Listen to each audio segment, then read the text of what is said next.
தேனி மாவட்டம் கம்பத்தில் கழிவுநீர் வடிகால் பணிக்காக ஜேசிபி மூலமாக குழி தோண்டிய போது கூட்டு குடிநீர் திட்ட குழாய் உடைந்து தண்ணீர் பீச்சி அடித்து வெளியேறியது. அரை மணி நேரத்திற்கு மேலாக பல்லாயிரக்கணக்கான லிட்டர் தண்ணீர் வெளியேறிய நிலையில் மாநில நெடுஞ்சாலை முழுவதுமாக வெள்ளக்காடாக மாறியது. பிறகு குடிநீர் வடிகால் வாரிய அதிகாரிகள் வந்து சீரமைப்பு பணியில் ஈடுபட்டனர். ராமேஸ்வரம் ராமநாத சுவாமி கோவிலில் பிரபல பின்னணி பாடகி சின்மயி சுவாமி தரிசனம் செய்தார். குடும்பத்துடன் கோவிலுக்கு வந்த பாடகி சின்மயி பக்தி பாடல் பாடி மனமுருகி சுவாமி தரிசனம் செய்தார்.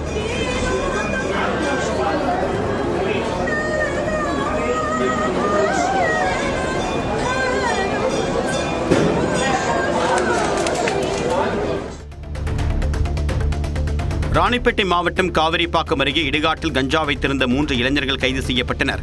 தர்மநீதி பகுதியில் காவலர்கள் ரோந்து பணியில் ஈடுபட்ட போது அங்குள்ள இடுகாட்டில் இருந்த 3 இளைஞர்களை பிடித்து விசாரித்தனர். அப்போது அவர்கள் கஞ்சா வைத்திருந்தது தெரியவந்தது. இதையடுத்து பிரியராஜன், வினோத், குமரன் ஆகிய 3 பேரை கைது செய்த காவலர்கள் அவர்களிடமிருந்து 200 கிராம் கஞ்சா, ஒரு இருசக்கர வாகனம் ஆகியவற்றை பறிமுதல் செய்தனர்.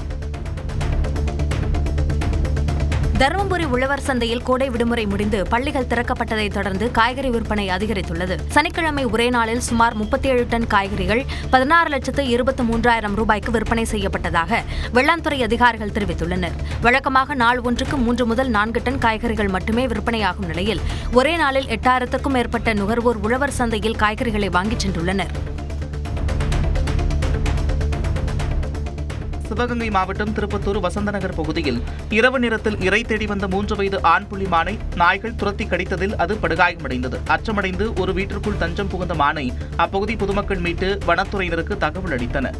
வனத்துறை குழுவினர் மானுக்கு முதலுதவி சிகிச்சை அளித்து பின்னர் கம்பனூர் வனப்பகுதிக்குள் பத்திரமாக விட்டனர்.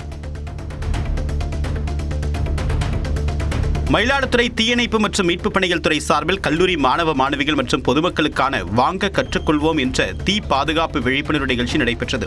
நிலைய அலுவலர் மணிமாறன் தலைமையில் நடைபெற்ற இந்த முகாமில் எல்பிஜி சிலிண்டர் விபத்து, மின்சார விபத்துகளின் போது எவ்வாறு தற்காத்துக் கொள்வது மற்றும் தீயணைப்பு கருவிகளை எப்படி கையாள்வது என்பது குறித்து 100க்கும் மேற்பட்டோருக்கு செய்முறை பயிற்சிகள் அளிக்கப்பட்டன.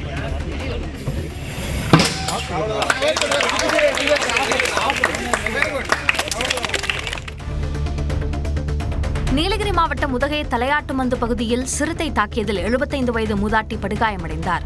விசாலாட்சி என்பவர் சனிக்கிழமை இரவு தனது வீட்டில் வளர்ப்பு நாயுடன் இருந்தபோது திடீரென உள்ளே நுழைந்த சிறுத்தை நாயை தாக்க முயன்றதாக கூறப்படுகிறது. பின்னர் மூதாட்டியையும் சிறுத்தை தாக்கிய நிலையில் அலறல் சத்தம் கேட்டு அக்கம்பக்கத்தினர் விரைந்து வந்து அவரை மீட்டு வீட்டின் கதவை அடைத்தனர். பின்னர் தகவல் அறிந்து வந்த வனத்துறையினர் மின்சாரத்தை துண்டித்துவிட்டு வீட்டிலிருந்த சிறுத்தையை வெளியேற்றினர். நாகையில் குடிநீர் கேட்டு பொதுமக்கள் காலி குடங்களுடன் மறியலில் ஈடுபட்டதால் போக்குவரத்து பாதிக்கப்பட்டது.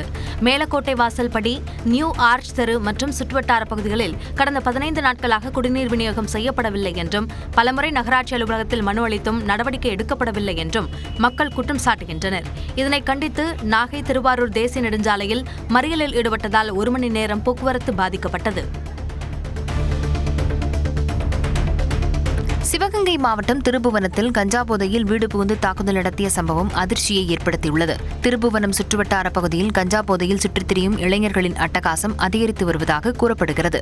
ஒரு கும்பல் வீடு புகுந்து அங்கிருந்தவர்களை தாக்கியது. அவர்களை காவல்துறையினர் எச்சரித்து அனுப்பிய நிலையில் மீண்டும் வந்து தாக்குதல் நடத்தியதாக புகார் எழுந்துள்ளது.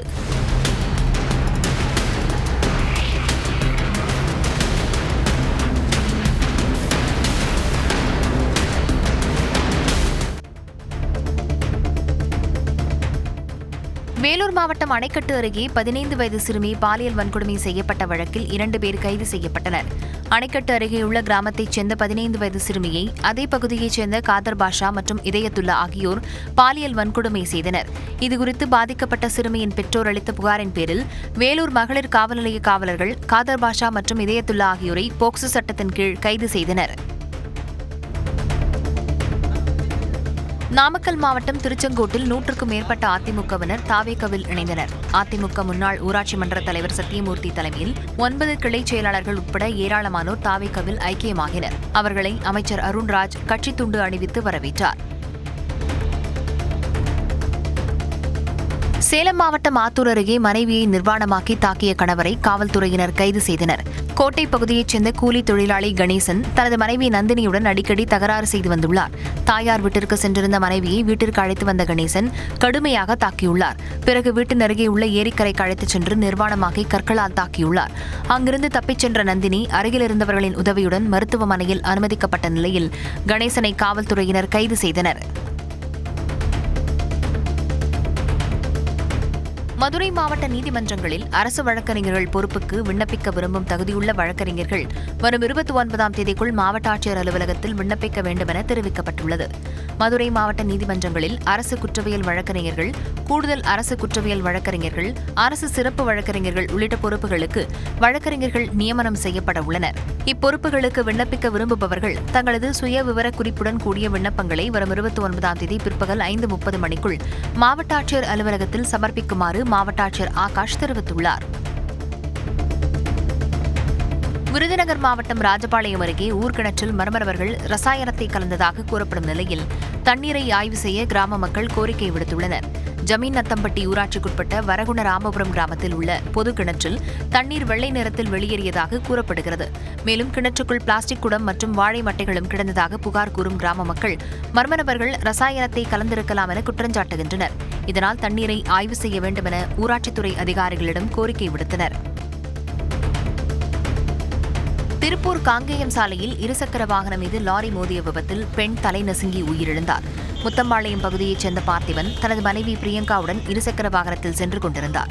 அப்போது கோழி தீவனம் ஏற்றிச் சென்ற லாரி இவர்களது இருசக்கர வாகனம் மீது மோதியது. இதில் பிரியங்கா லாரியின் பின் சக்கரத்தில் சிக்கி உயிரிழந்தார். விபத்தை ஏற்படுத்திய லாரி நிற்காமல் சென்ற நிலையில் லாரி ஓட்டுநர் செல்வராஜை காவல்துறையினர் கைது செய்தனர். மதுரை ரயில் நிலையத்தில் இளம் பெண்களை ரகசியமாக ஆபாச நோக்கில் படமெடுத்ததாக 78 வயது முதியவரை வடமாநில குடும்பத்தினர் ரயில்வே காவலர்களிடம் ஒப்படைத்தனர். ராமேஸ்வரத்திலிருந்து மதுரை நோக்கி சென்ற ரயிலில் வடமாநிலத்தைச் சேர்ந்த ஒரு குடும்பத்தினர் பயணித்தனர். அதே ரயிலில் பயணித்த கேரளாவைச் சேர்ந்த 78 வயது முதியவரான ஜெயக்குமார் தனது அருகில் அமர்ந்திருந்த வடமாநில இளம்பெண்ணை தனது செல்போனில் ஆபாசமாக புகைப்படம் எடுத்ததாக கூறப்படுகிறது. இதனை கண்ட பெண் மற்றும் அவரது குடும்பத்தினர் முதியவரை பிடித்து அங்கிருந்த ரயில்வே பாதுகாப்பு படை காவலரிடம் ஒப்படைத்தனர்.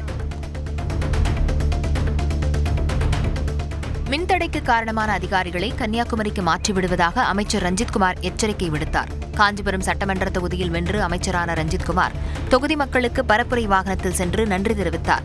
அப்போது பொதுமக்கள் மின்தடை இருப்பதாக புகார் தெரிவித்த நிலையில் மின்வாரிய உயரதிகாரிகளுடன் தொலைபேசியில் பேசினார். அப்பா கூட பாத்தீங்கன்னா உங்க நம்பர் வாங்கிக்கிறதோ மற்றவங்க பேசுறதோ எந்த இது ஒதுங்கி நினைக்கிறாரு சார். இல்ல அவர்னா திமுக அவரு தெரியலைங்க சார். வேணும்னே ஆஃப் பண்றாங்க. எனக்கு பரந்தூர்ல எல்லாம் சப்ளை இல்ல. நான் போய் அவர் அன்னைக்கு இடத்துக்கே வரல. செங்கல்பட்டு மாவட்டம் அச்சரப்பாக்கம் அருகே வயலூர் கிராமத்தில் உள்ள திரௌபதி அம்மன் கோவிலில் துரியோதனன் படுகொலை நிகழ்ச்சி வெகு விமர்சையாக நடைபெற்றது. கடந்த மாதம் கொடியேற்றத்துடன் தொடங்கிய இந்த விழாவில் தினமும் மகாபாரத சொற்பொழிவுகளும் தெருக்கூத்து நாடகங்களும் நடைபெற்றன. விழாவின் நிறைவு நாளான ஞாயிற்றுக்கிழமை பீமன் துரியோதனனை வீழ்த்தக்கூடிய காட்சியும் திரௌபதி சபதம் நிறைவேற்றக்கூடிய நிகழ்வும் பக்தி உணர்வுடன் அரங்கேற்றப்பட்டது. தூத்துக்குடி மாவட்டம் செய்துங்கநல்லூர் சோதனைச் சாவடியில் தலைமை காவலர் மீது அதிவேகமாக வந்த கார் மோதி தூக்கி வீசியது.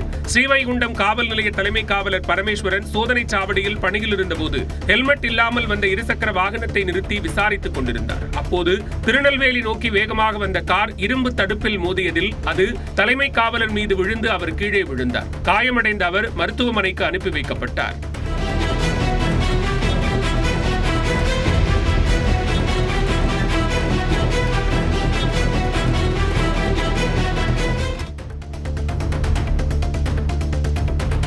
சென்னை சாலிகிராமத்தில் நடிகர் தனுஷ் பிறந்த நாளை முன்னிட்டு அவரது ரசிகர் மன்றம் சார்பில் 1200 பேருக்கு பிரியாணி வழங்கப்பட்டது. தென் சென்னை மாவட்ட ரசிகர் மன்றம் சார்பாக சென்னை சாலிகிராமம் அருணாச்சலம் சாலையில் நடைபெற்ற நிகழ்ச்சியில் ஒளிப்பதிவாளர் வேல்ராஜ் கலந்து கொண்டு நிகழ்ச்சியை தொடங்கி வைத்தார்.